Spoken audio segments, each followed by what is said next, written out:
Este fue el final del debate sobre Odebrecht que hizo Gustavo Petro, Angélica Lozano y Jorge Robledo el 31 de agosto de 2021. Según Petro, solo por un fallo de tutela pudieron terminar el debate, pues el corrupto congresista Eduardo Pulgar lo había suspendido abruptamente, no sin antes dejarle este mensaje con el que evidenciaba cómo con jugaditas como esas los congresistas no dejaron que Petro expusiera la corrupción de Odebrecht. El corrupto Pulgar tuvo el aplauso de las mayorías de este Senado para hacer la jugadita e impedir la posibilidad que se pudiera cerrar el debate como el reglamento lo dice en el día en que se realizó.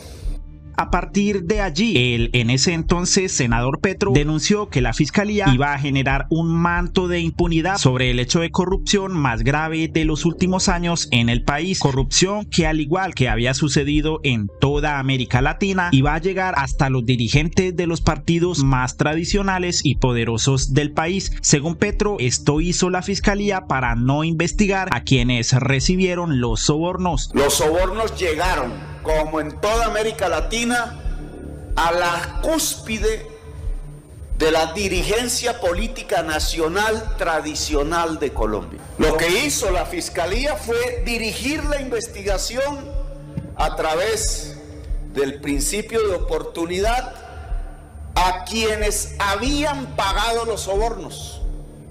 50 millones de dólares, 150.000 millones de pesos. Que era más que los actuales 70.000 millones de pesos que la ministra Abudinen terminó dejando perder en el Ministerio de Telecomunicaciones. 50 millones de dólares en sobornos. Los que los entregaron están presos o investigados. La mayoría no está incluso en prisión, pero nunca se supo. Y he aquí el carácter de la impunidad, quienes recibieron los sobornos.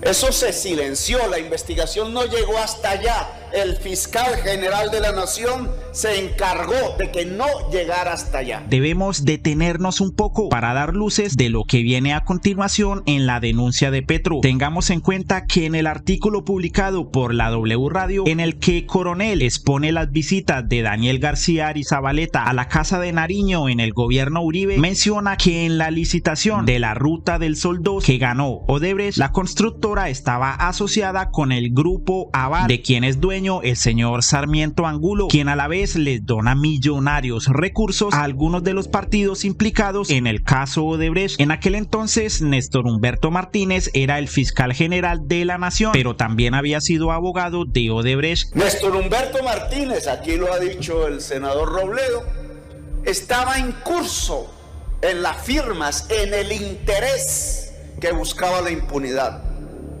No solamente porque era el abogado de Navenal o de Odebrecht y su socio Luis Carlos Sarmiento, que hoy ante la justicia, los dos hombres de los más ricos de América, que se asocian para hacer esa carretera, la Ruta del Sol 2, ahora uno engañó al otro.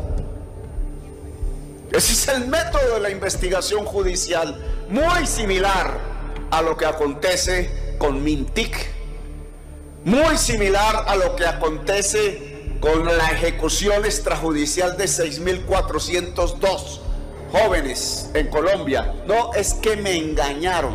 Pues aquí pareciera que Odebrecht engañó a Luis Carlos Sarmiento Angulo, porque Odebrecht está preso y Luis Carlos Sarmiento Angulo, su socio, no. ¿Cómo iba a estar preso Luis Carlos Sarmiento Angulo? Además, por su edad no debería estarlo. Pero ¿cómo iba a estarlo preso si su propio abogado era el fiscal general de la nación? Que fue nominado por el presidente Santos con el apoyo del expresidente Uribe para construir este manto de impunidad.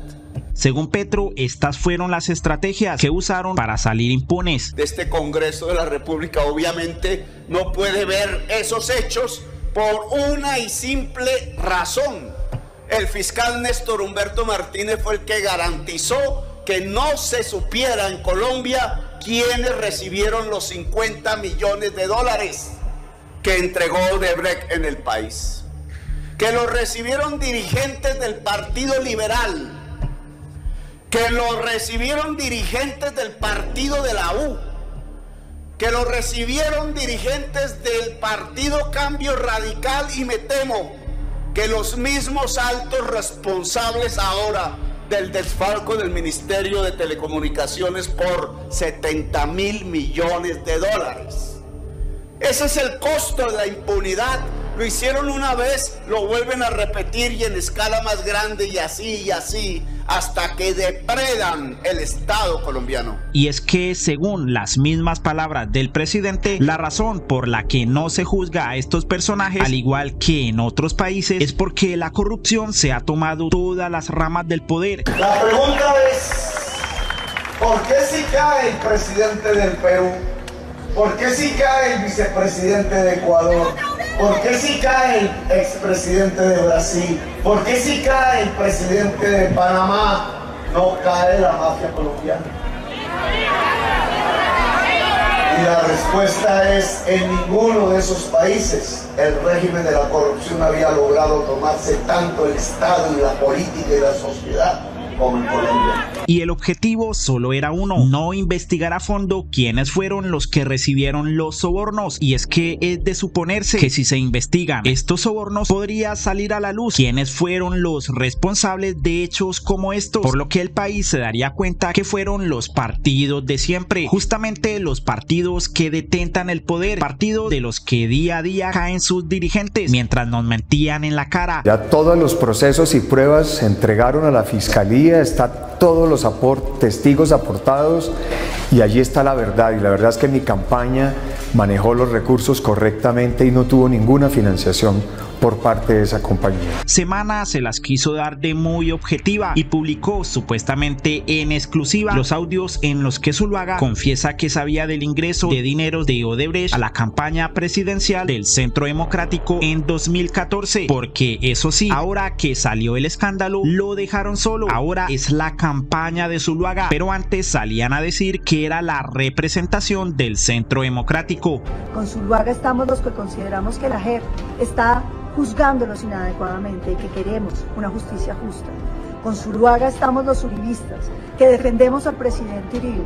Con Zuluaga estamos todos los del Centro Democrático. En fin, mientras Semana publicaba los audios como exclusivo, en realidad ya el presidente Petro sabía a través de sus propias investigaciones que esto había sucedido, pero nadie le hizo caso. Y no solo eso, Semana quiso aparentar que publicaba la noticia en exclusivo, titular que promovió la primera semana de julio, pero mucho antes, desde 2022, e incluso el 18 de mayo, este canal ya había publicado el documento de la fiscalía compartido por Caracol Radio, en el que se demostraba que Daniel García Arizabaleta sería testigo en contra de Oscar Iván Zuluaga en el caso de Odebrecht. Fue Daniel García quien entregó las pruebas a la fiscalía, que luego mágicamente Semana publicó. Ya el proceso existía contra Zuluaga, así que lo de exclusivo no lo es tanto, pero sí les dio tiempo para tratar de limpiar la imagen de los demás miembros del Centro Democrático. El senador Gustavo Bolívar se refirió al caso y le dejó estas fuertes pullas a Uribe, Duque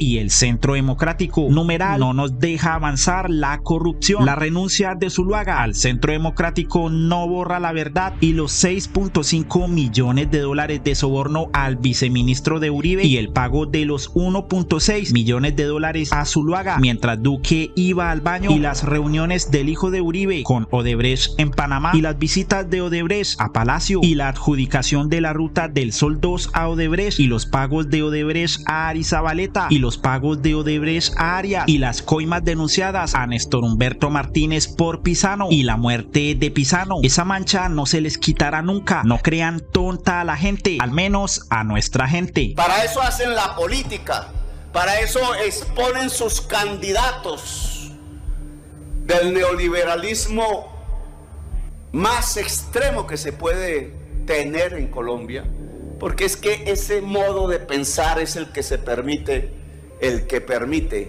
adueñarse del país. Esa es la conclusión a la que podemos llegar hoy extemporáneamente en este final del debate. Lo hicieron no investigaron. Hoy Néstor Humberto Martínez no es el fiscal general de la nación, pero el que lo sucedió está haciendo lo mismo. La investigación de Odebrecht está congelada porque la decisión política del poder en Colombia es que no se sepa quiénes recibieron los 50 millones de dólares de soborno. En toda América Latina, en países más de derecha que Colombia, si es que puede haber alguno, los sobornados están presos.